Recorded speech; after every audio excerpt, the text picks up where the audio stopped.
গত কয়েকদিন ধরে রেশন দুর্নীতির তদন্তে তল্লাশি চলছে রাজ্যের জায়গায় জায়গায়।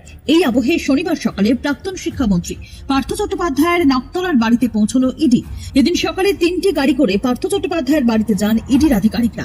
কেন্দ্রীয় বাহিনী দিয়ে ঘিরে ফেলা হয় গোটা বাড়ি।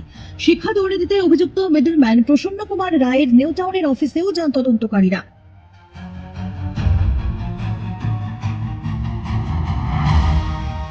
জেলমুক্তির পরেও কেন পার্থর বাড়িতে এই অভিযান ইডি সূত্রের দাবি, মুক্তি পরবর্তী আইনি প্রক্রিয়া, নথিপত্র যাচাই এবং জিজ্ঞাসাবাদের জন্য বারংবার তাকে তলব করা হলেও হাজিরায় এড়িয়ে গিয়েছেন পার্থ চট্টোপাধ্যায়।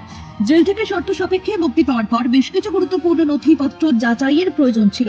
একই সঙ্গে মামলা সংক্রান্ত নতুন কিছু তথ্যের ভিত্তিতে তাকে জিজ্ঞাসাবাদ করা জরুরি হয়ে পড়ে। কিন্তু তলব করা সত্ত্বেও সিজিও কমপ্লেক্সে যাননি পার্থ চট্টোপাধ্যায়। তার পক্ষ থেকে জানানো হয়েছিল শারীরিকভাবে তিনি অসুস্থ, ফলে হাজিরা দিতে পারছেন না।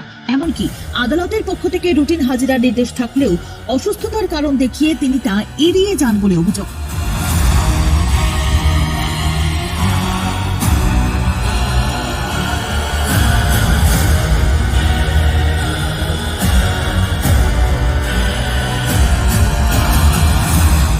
ইডির দাবি, তদন্তের স্বার্থে জিজ্ঞাসাবাদের প্রক্রিয়া আর ঝুলিয়ে রাখা সম্ভব নয়।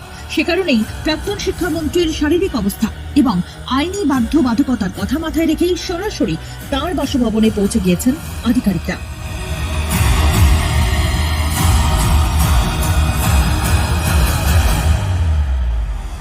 প্রাক্তন শিক্ষামন্ত্রী পার্থ চট্টোপাধ্যায়ের আইনজীবীর তরফে জানানো হয়েছে, ইডির পক্ষ থেকে 3বার চিঠি দেওয়া হয়েছিল হাজিরা দেওয়ার জন্য।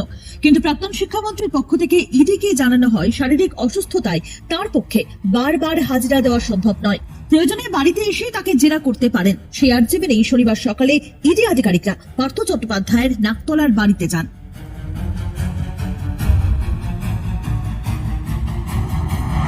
তবে শুধু শিক্ষা দুর্নীতি নয়, ভোটের মুখে পুর নিয়োগ দুর্নীতি নিয়েও নড়েচড়ে বসেছে কেন্দ্রীয় তদন্তকারী সংস্থা। পুর নিয়োগ দুর্নীতি মামলায় সুজিত বসু এবং রতিন ঘোষকে সিজিও কমপ্লেক্সে ডেকে পাঠানো হয়েছে। সুজিত বসু অসুস্থ থাকায় নথিপত্র নিয়ে সিজিও কমপ্লেক্সের ইডি দপ্তরে যান তার ছেলে সমুদ্র বসু। তবে ভোটের মুখে ইডির অ্যাকশন নিয়ে স্বাভাবিকভাবেই উঠছে প্রশ্ন। এই অভিযানের নেপথ্যে রাজনৈতিক ষড়যন্ত্র দেখছেন শাসক শিবিরের নেতা মন্ত্রীরা। লেটেস্ট খবরের আপডেট পেতে ফলো করুন রাতদিন.in।